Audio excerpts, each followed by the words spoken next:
How big would you dream if I told you you can never lose in life? A life like that sure is easy, right?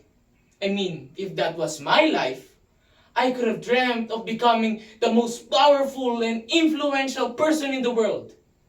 But what if I told you you can never really lose and haven't noticed it yet?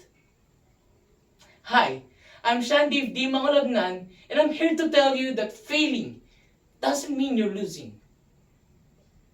Look, failure is a part of life. Whether it's work, schoolworks, or even just trying to communicate with other people, we all experience failure.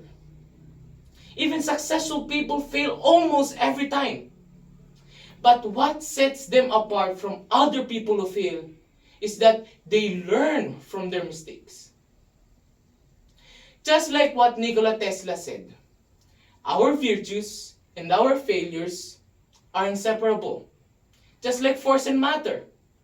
When they separate, man is no more. Nikola Tesla is a perfect example of learning from one's own mistakes. As we all know, his technological advancements became the basis of almost all electric appliances in our modern world. But there's a story that all of us didn't know. And it's the story that whenever he experiments on a certain thing, he miserably fails. Like, can you believe it? But do you know what's surprising about that? Instead of giving up on that experiment, he uses it to improve his approach even more, just like his experiments in Colorado. His theory is that the earth is an excellent conductor of electricity. But guess what? He fails to prove it. Even in the face of failure, he didn't give up and used this failure to improve his approach, which led to breakthroughs in his life. Just like Nikola Tesla, we shouldn't give up on our dark days, but instead learn from it. Because if we take the time to think and learn from them, and whether we fail or succeed, we will realize that we have won those dark days.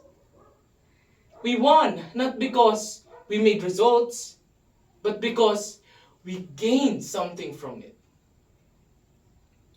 There's this saying that I've heard a lot, and it goes like this.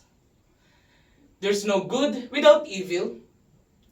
There's no warm without the cold. And there's no light without the dark. How can we know the next step if we don't look back on our failures? How can we go forward without looking back at the bad things that happened to us?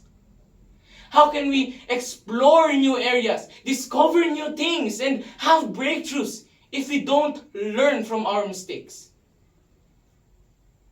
So, if you want to take the next step, if you want to improve even more, then learn from the setbacks that you experience. Because just like what they say, mistakes are the best teachers.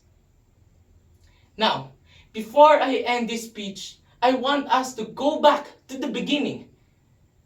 I want to ask you again, because now that you know that you cannot lose, how big would you dream?